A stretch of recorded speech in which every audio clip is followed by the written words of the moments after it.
Hey guys, welcome back to another episode of Hearthstone.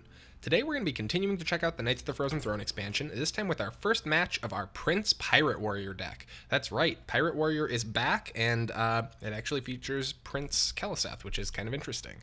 Let's go ahead and jump in and see if we can get our first win.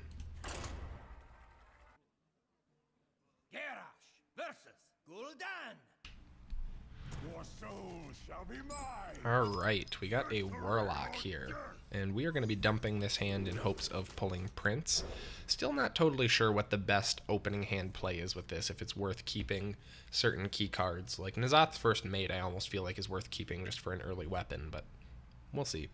This match, we did not get the Prince, but we got a pretty solid opening hand. It's all going to depend on whether or not this is a heavy AoE control Warlock or a Zoolock. If it's a Zoolock, we have a pretty okay shot. If it's a heavy AoE control Warlock, we could be in pretty big trouble, because this deck doesn't feature any draw cards. None. That said, we do get a turn 1 patches, which is pretty okay, even though we didn't get Prince.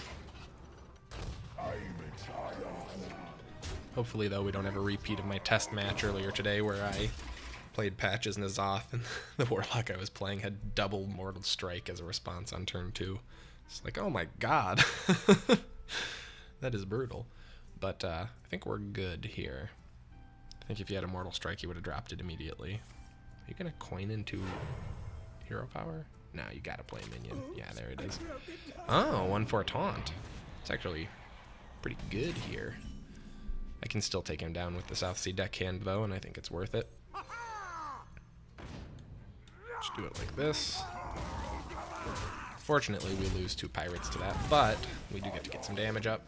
And I'm not too worried about weapon durability between Bloodsail Cultist and Fiery War Axe.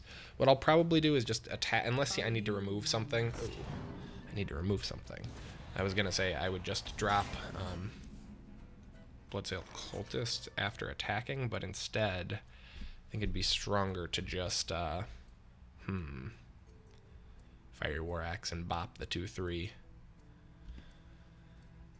Do I have really any other option? I could trade my Patches and my... What now? I could Bloodsail Cultist and then trade in my weapon and Patches. I think that's actually maybe better. I'm going to do that since I don't have a lot of sustain in this deck.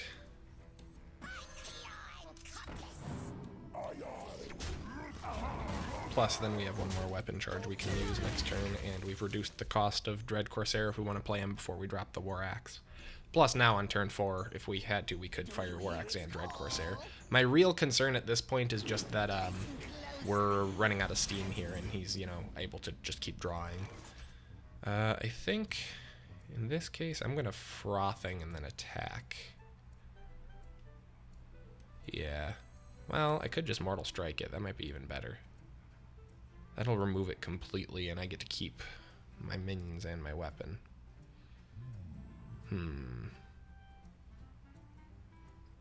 Cthulhu Warlock, go figure.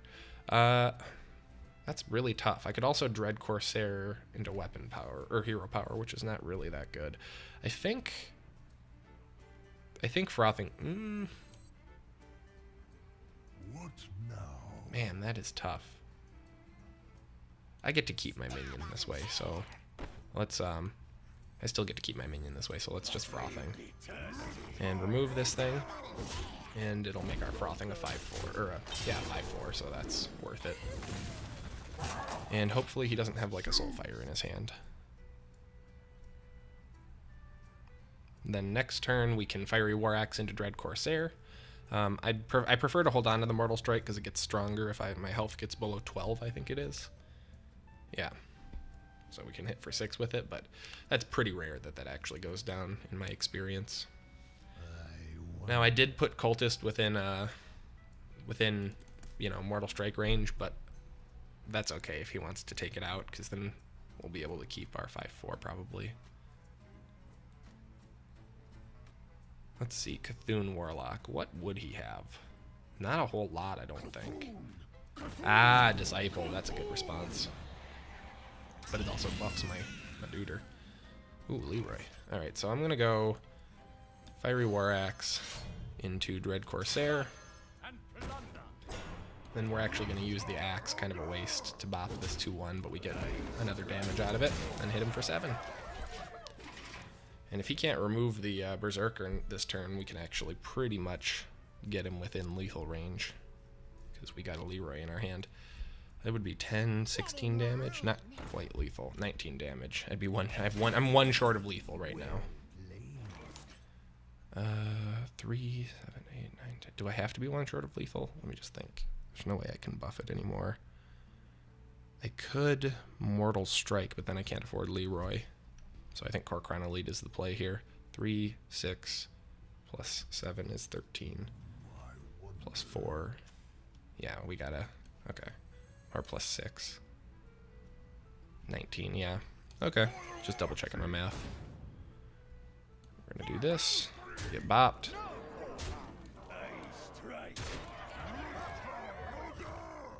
And then next turn we can Leroy, even if he hero powers. We can almost remove him even if he hero powers. No, we could. No, we're still short on mana for Mortal Strike and Leroy in the same turn. I like Leroy a lot, but he sits in my hand most matches. I know he's a finisher, but... Oh, did you get your Hail Mary? Yeah, I was gonna say, that would be one hell of a top deck there. Alright, well, there you guys have it. Pirate Warrior is back and playing strong. If you guys enjoyed this episode, please be sure to like, subscribe, and leave a comment below so that I know. As always, thank you so much for watching, and I will see you next time.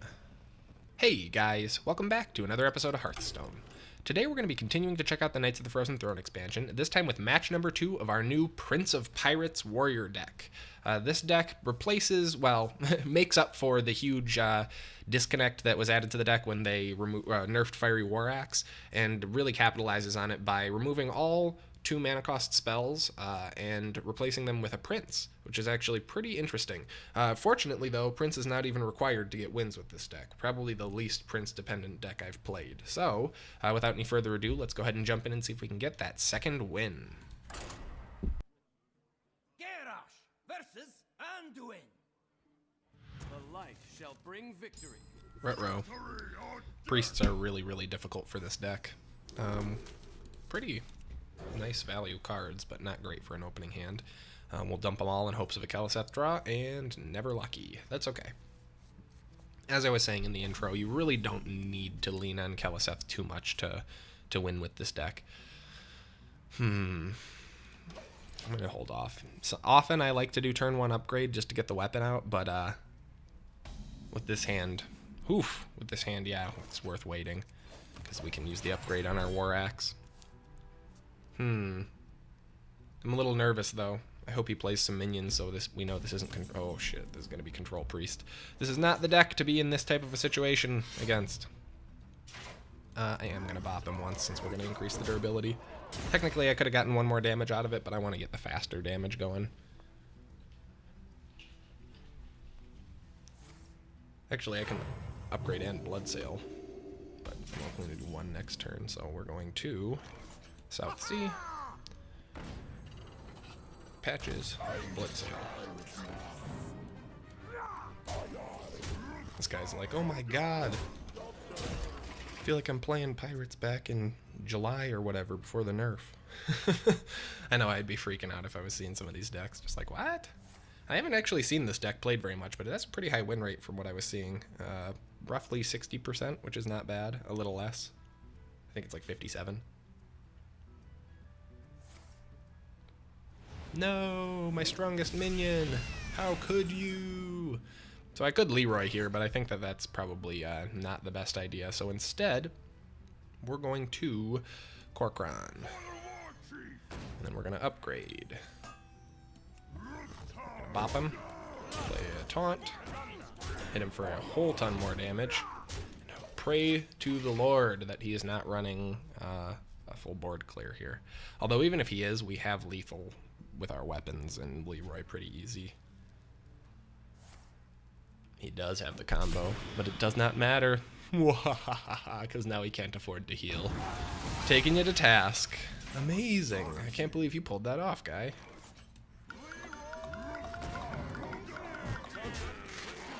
GG.